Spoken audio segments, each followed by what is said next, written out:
All right. Hello, hello. We are live and we are happy to have our one viewer, but I know more are coming and more. We'll see this later. I've got my friend Alfred here. Let's see, you got to move forward, I think. There we go. That's pretty cool if you blur back.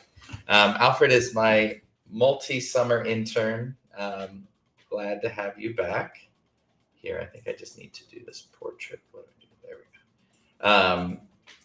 I still like the studio lighting. There we go. Okay. We're here, and I'm Nathan Freitas, the director of reality at Proofmode. And Alfred's Brownell's my intern. Awesome kid. Really growing into a fine software engineer, seems, right? Yeah. Now, how do you, oh, look at that. Yeah, we got reactions. One of the things we work on in Proofmode is, looking at malicious, bad uses of generative AI. What's going on in the college kids with you youth related to AI? Are people messing around with it, just using it for school? Are people making like fake photos and images of their friends? I think it's a lot of a mix of both. A lot of people are using it for school to help them with school.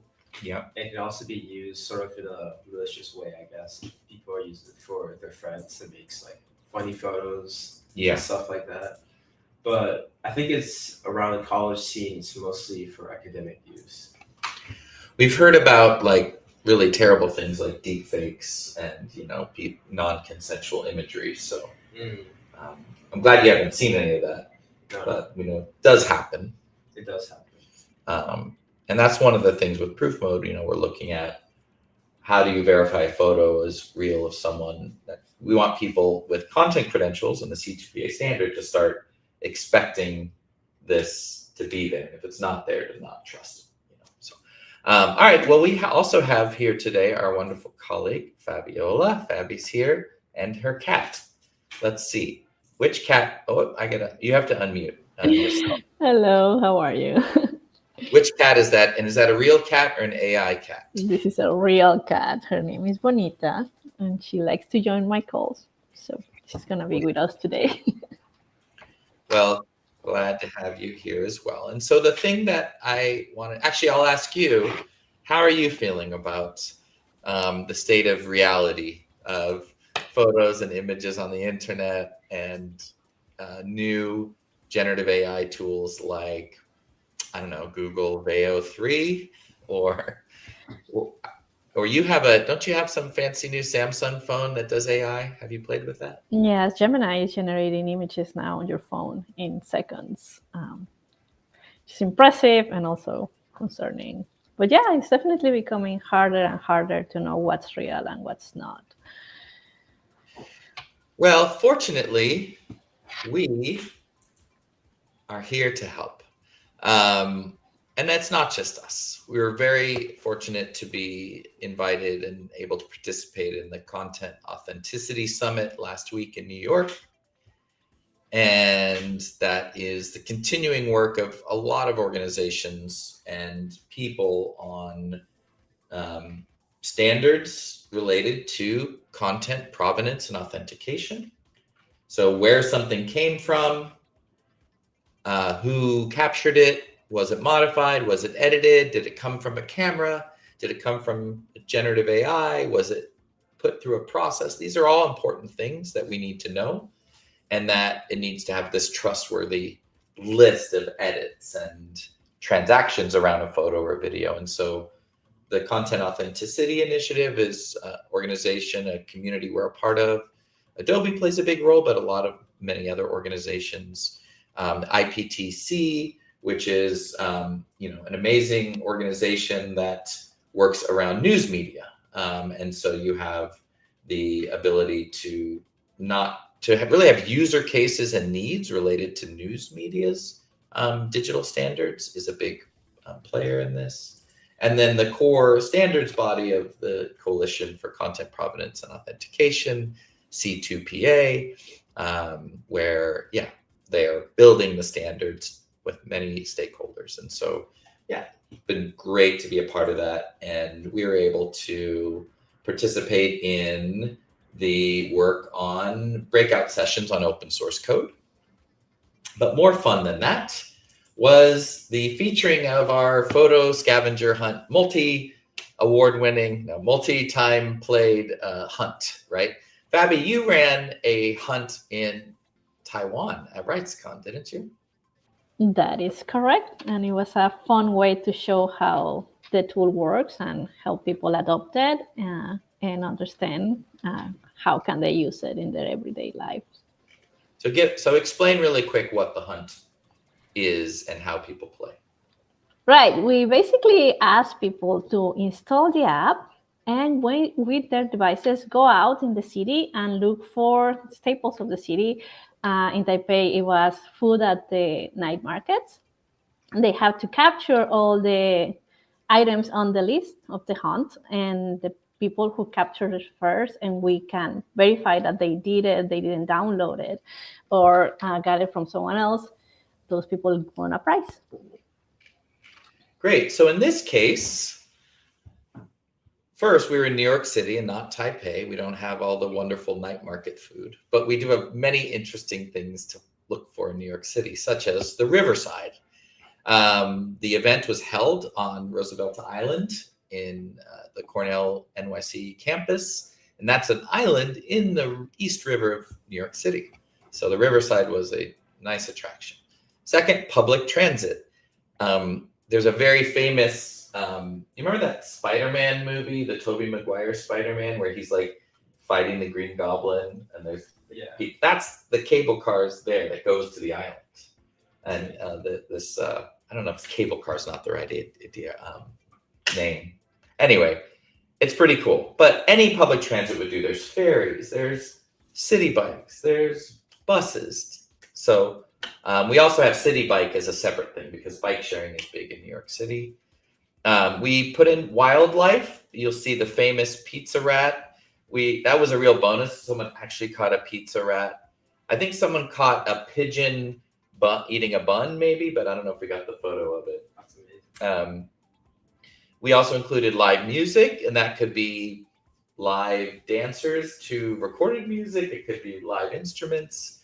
It was a good challenge. And then lastly, the iconic NYC coffee cup, which not everyone knows the iconic NYC Greek deli coffee cup, but a lot of people you'll see, or the ones that I'll show, tended to be something like a Starbucks or something else, but that's fine. Now, the other interesting thing about this version of the hunt is that we didn't require them to use Proofmode. We said that they could use any C2PA compliant app or camera, because this is about a standard, right? So when we're talking about the content provenance authentication, we love Proofmode, but it's about having a standard that's interoperable and that people could use different devices and tools. So we offered, if you have a Leica or a Nikon, if you have TruePic or PixelStream, you have the Cutting Room Reporter video app, you could use all of those things. I think mostly in the end, people use Proofmode, but they used it in different ways. And so today is a good case to talk through that. We're going to show again some of the results we got. So this was fun, and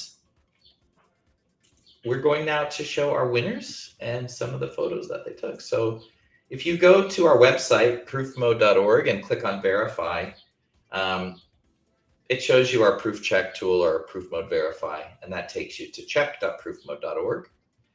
And so what I'm going to do to start here is our first submission of that qualified as a winner was David Boyley from La Presa News or some website.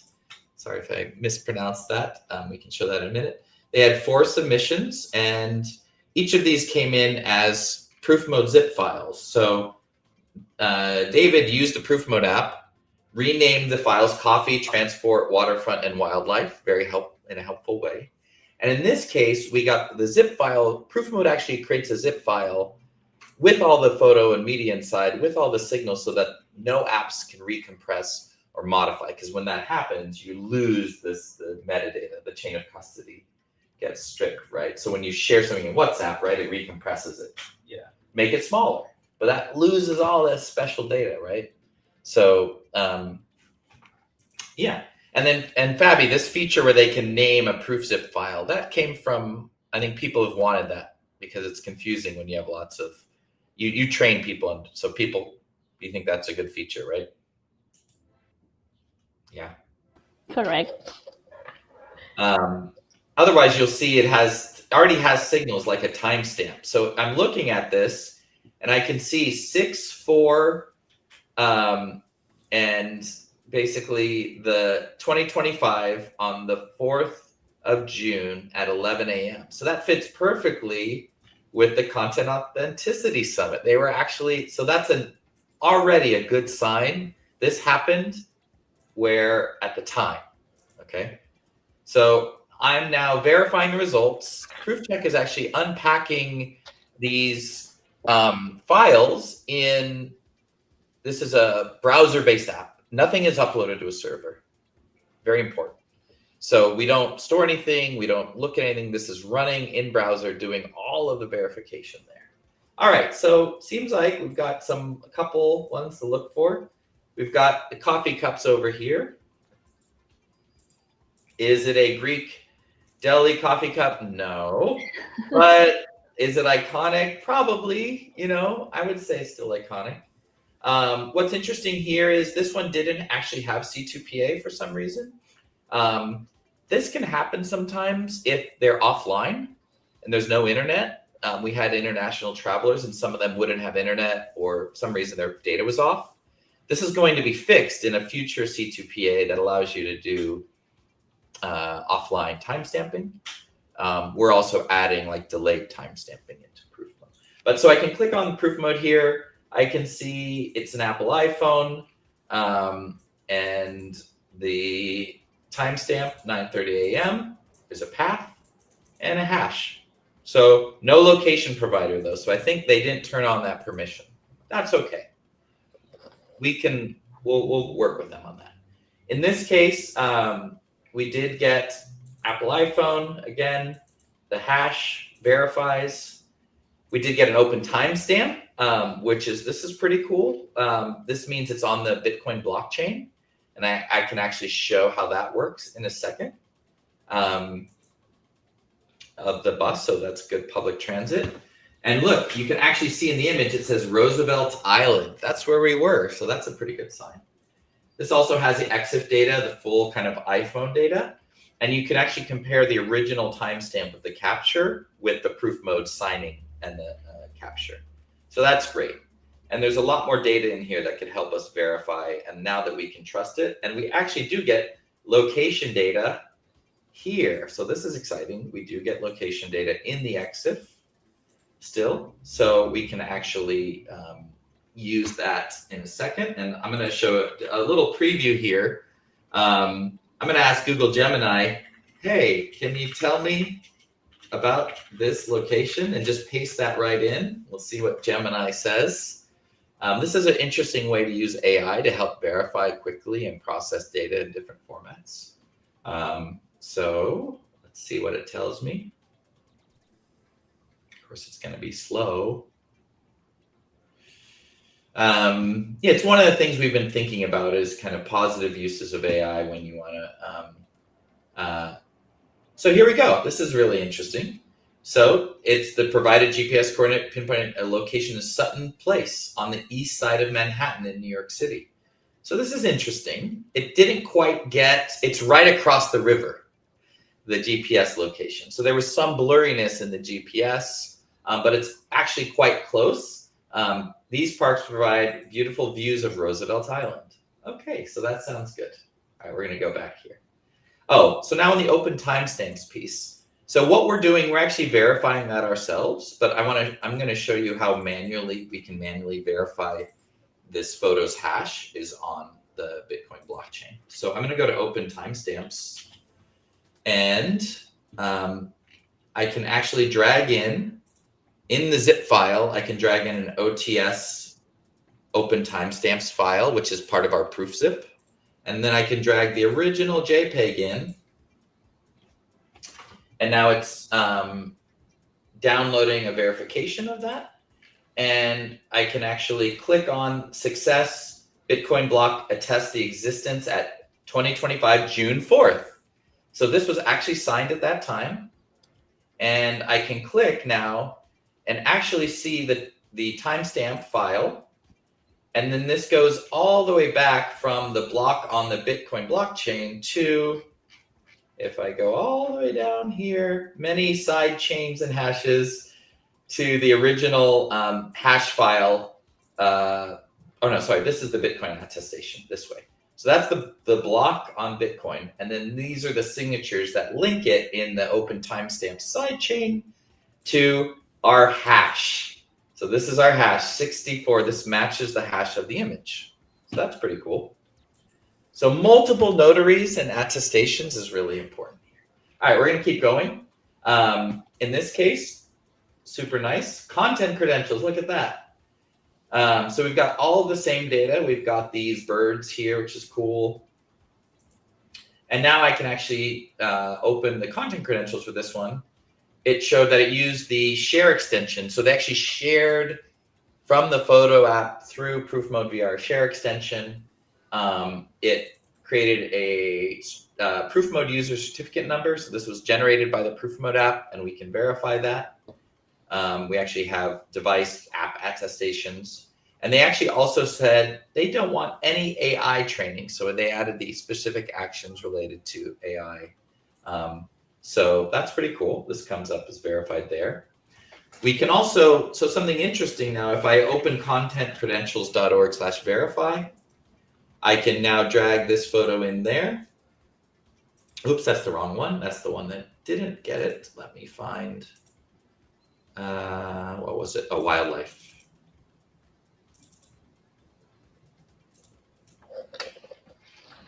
Here we go. Okay, so this, it does say unrecognized because the way we generate certificates today in Proofmode is we do it on device. It's not tied to a centralized known. So this isn't saying it's invalid. It's just saying that the credential is not on the known trust list. We have a future update coming that will allow it to be trusted as well as maintain your own identity. So that's kind of the C2PA2 support that we're working on. But again, you can see that this was signed and that the credential is valid.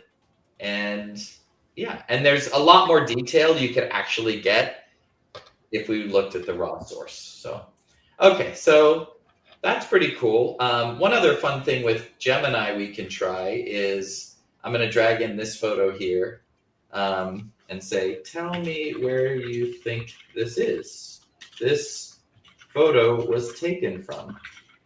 So you can use some of these tools, multimodal models, to do analysis and help you figure out where, back it up, and again, get some other data. Lots of models are good at this, both offline and online. And so this is, again, one of the tools we're starting to look at. So, and look at this. Based on the prominent landmarks, this photo is mostly likely came from Long Island City, Queens. It's got the skyline, it's got the bridge, it's got the vantage point. It's probably in Gantry Plaza State Park, which I agree with. So, boom, that's pretty amazing. Helps if I knew that, but if you weren't from New York City, this would probably give you pretty good confidence, right? All right, last one here, very similar data. We've got Proofmode, we've got the timestamps, boom. This is all looking good. Really awesome to have these from David, and we will declare David a winner and be promoting these photos. So that's our first winner. Thank you, David. Our next one came via, we'll go a little faster now. We had some pictures, and SUM Pictures submitted these, and they sent just JPEG files, not Proofmode. Looking at this, it looks like they did use a Leica. So we actually have a Leica submission, which is pretty cool. And we're going to see what happens here. Okay, so in this case, there's something interesting going on. For some reason, our tool is not picking up their content credential, but you can see it used Lightroom. Interesting. I can open the EXIF data. I can see that Jonathan, I think this is a gentleman's name, Jonathan Van Gur, submitted this, did take this on a Leica, which is awesome.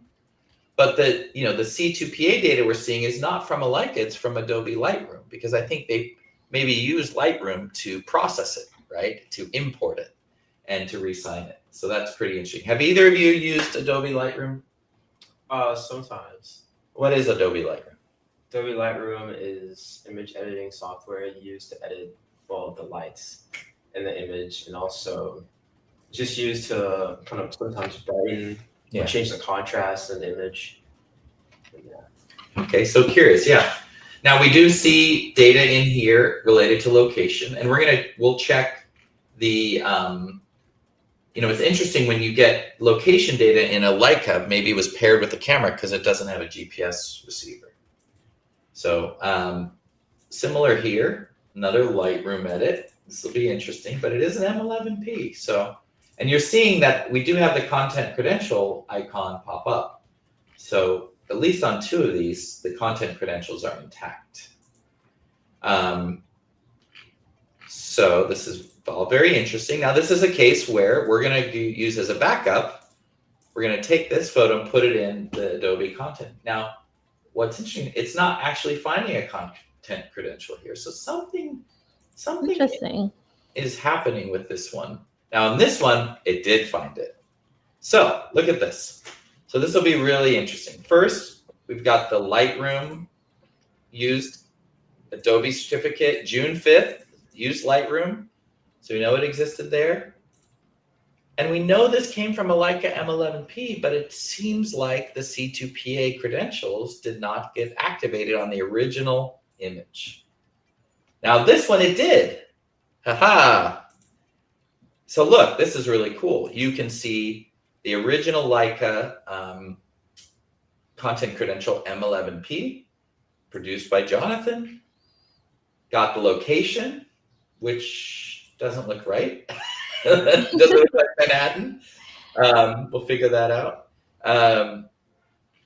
But some other interesting things are happening in this photo. June 5th, if you look at the photo, you look at the time it was captured, was June 4th at 3:31 p.m. Eastern. Now, this is very interesting. I'm going to go back to Gemini and say, can you tell me about this photo and what time of day and year you think it might be? Now, one interesting thing when you're doing this kind of investigation is based on the sunlight and the sun's position and the buildings together, you can actually tell a lot. There's a very famous thing called Manhattan Henge. Manhattan Henge is like Stonehenge, but of Manhattan. Have you ever heard of it? No. So it's the time of year when like the sun lines up like perfectly with all the buildings of Manhattan. And so that it's a very unique time when the sun kind of is lined up, and we missed it by a few days, but it's close to the time of the year, right? So look at this. It knows it's Manhattan. Roosevelt Island, boom. It knows the skyscraper, 432 Park. We can look that up, right? Based on the time of year, the sun is very low, Vantage is East Manhattan, sun's position. So it thinks it's more spring or autumn, so maybe it got that wrong. But based on other photos and what I know so this is, again, the Gemini and other multimodal models are a good backup tool to say, look, we've got the content credential. What do you think? Now, I want to look back into our proof check tool.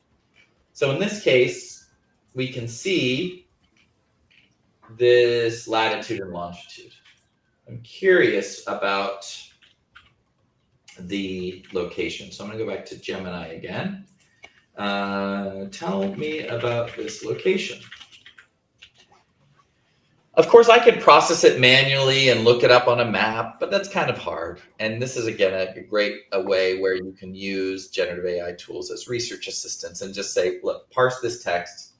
It's pulling up Google Maps and cleaning up the lat lawn and telling me where it is. So great time saver. We do have our own map display that we're going to use. We use today to pull C2PA data, but we'll show EXIF data. But it's also useful that we show EXIF data in here. So, all right. So again, 800 3rd Avenue, somewhere nearby. Those weren't very accurate, but this is actually New York. Compared to when we see it here, not New York. So something's going on here. So Fabi, how do you feel about this submission? They didn't use Proofmode. That's okay. They used C2PA, but with Lightroom. Right. Yeah, because they wanted to enhance the pictures, right? They must have done some, we can actually look back here and see. Yeah, the previous. What did they do in Lightroom? Color and exposure edits, cropping edits, filter stuff. But what's cool is, look, we can see the original. This is the original. You can actually compare too. This is a cool, watch this. We can do, oh wait, no, I can't do that. Anyway, yeah, we could have compared to the original. So what do you think? Is this verifiable proof worthy of being a winner? Well, we got a lot of information from the images, but it's not the items on the list. That is true, right?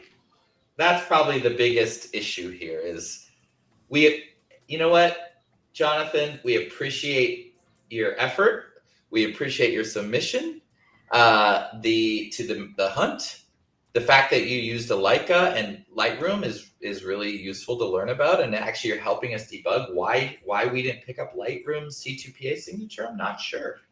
So you're helping us. But the biggest issue is it was not part of the hunt. So I did want to show that. All right. But shout out. We'll probably still share these. But you're not a complete winner. You're a winner because you played and you tried something different and you learned about C2PA. So very good. All right, let's go to our last one for today. This is Mario Pena of Safe Creative, who I met and talked to, who's awesome. And he works in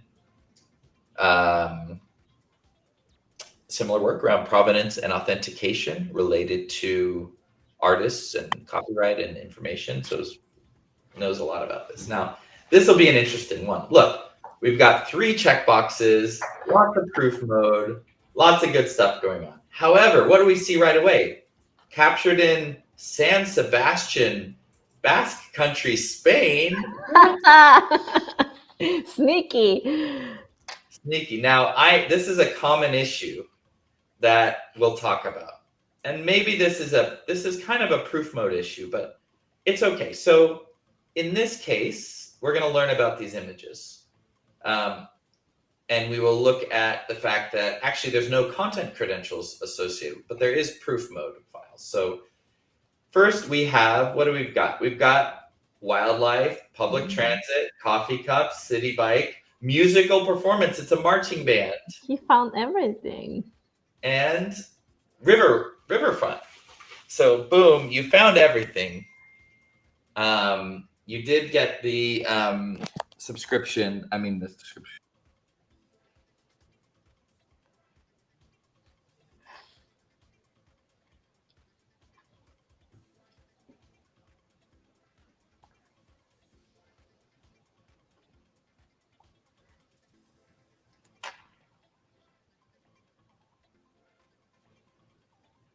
You're muted.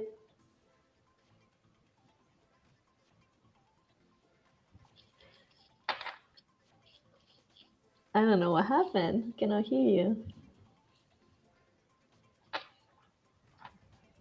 I can hear the music.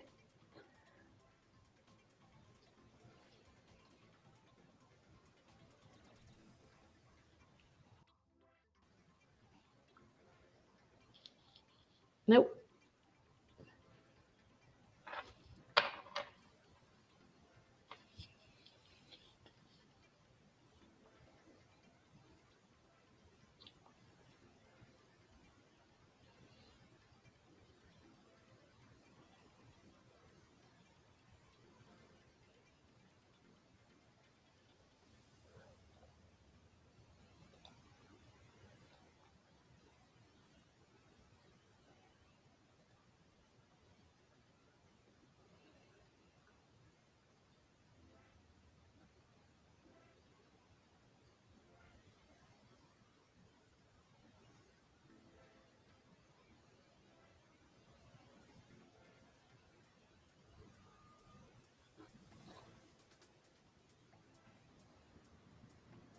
How about now?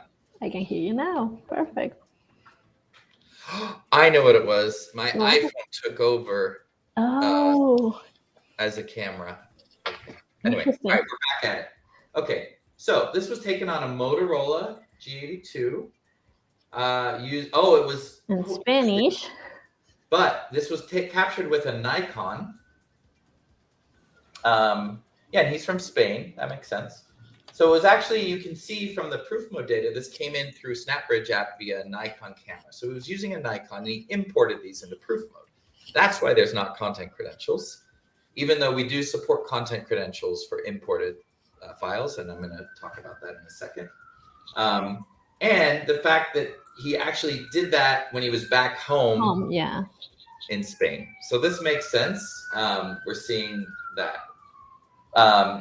So this is not as good as if he had done it. And this happens a lot when people use Proofmode with external cameras and apps. It's okay. We will, still trust these. We can look at the metadata around. These were captured on the 6th of June. And we can actually see if there was other metadata related to location in here. But it does look like these were not edited, which is great. We actually checked the file times and when it was digitized and things like that. Again, this has all of the Proofmode markers related to being externally timestamped. It's signed with the PGP key and Proofmode data. So all of that is good. It's just, this, the Proofmode, the gap between Proofmode signing and the file capture is about a day, but it doesn't look like anything was modified based on, the fact that it was imported directly and that we could see the modification dates and all of that. So that's good. Now, what I'm going to do is look, Mario also sent us the hashes and the modification dates in a message. So that was good to get as a separate notarization. And then in some cases, we haven't implemented this yet, but what we are going to start doing is implementing the C2PA for external files, not just things captured in Proofmode. And that would have helped this situation. Also, I'm wondering if some of the Nikons have C2PA. So I'm going to check if,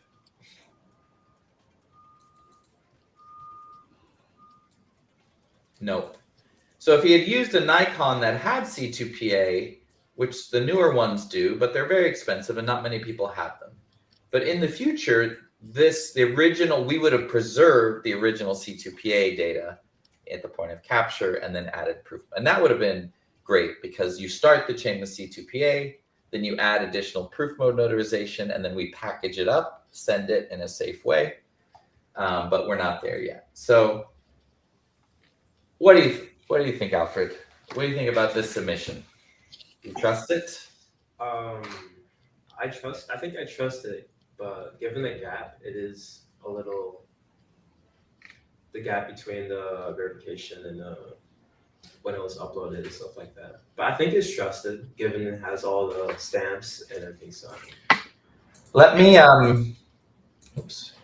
I'm going to drop all of these into Gemini and say, based on all of these photos, can you tell me where you think the photographer roughly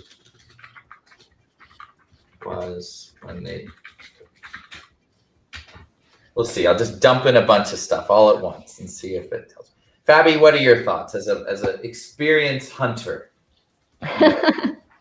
Gemini is going to tell us with all the backgrounds, the parts of text in English that you can see, the status in the pictures. It's going to tell us if it's really. Yeah, now this is an interesting one. There was a raccoon, which I know they do exist in the Central Park. So that might be a good one. Let's see. Here we go. So yes. An MTA bus, exactly. A city bike. It noticed the city bike text, right? There was a parade on Fifth Avenue, and they noticed St. Patrick's Cathedral in the background. Amazing. Aircraft carrier that was the USS Intrepid. And it's a raccoon in a coffee cup. They do fit perfectly in New York City. You know, so with AI backing us up, I think as an we have a winner. Yes, we have a winner here. You know, I wish, you know, in this case, we gave people more leeway, right? We didn't say you must capture in proof mode. Exactly. If everyone had captured in proof mode, like from the RightsCon, and we did get more submissions, 1 or 2, like probably about 10 more from different people, but these were the most complete submissions and most kind of interesting visually. If we had told everyone just use proof mode, it would have been simpler, right? Everyone would have all the signals and all the signatures. We opened it up, and this is a good lesson. It's hard, right? To create this chain of custody when you give people lots of options. It's a little bit like, you know, when we used to say use PGP for email security, not everyone would get it right. But when you just say use Signal or WhatsApp, it's much easier to just kind of get the encryption right. And so as much as we do believe in the C2PA standard, however, we do have work to do to make sure everything is kind of functioning and interoperable. We don't break these chains along the way.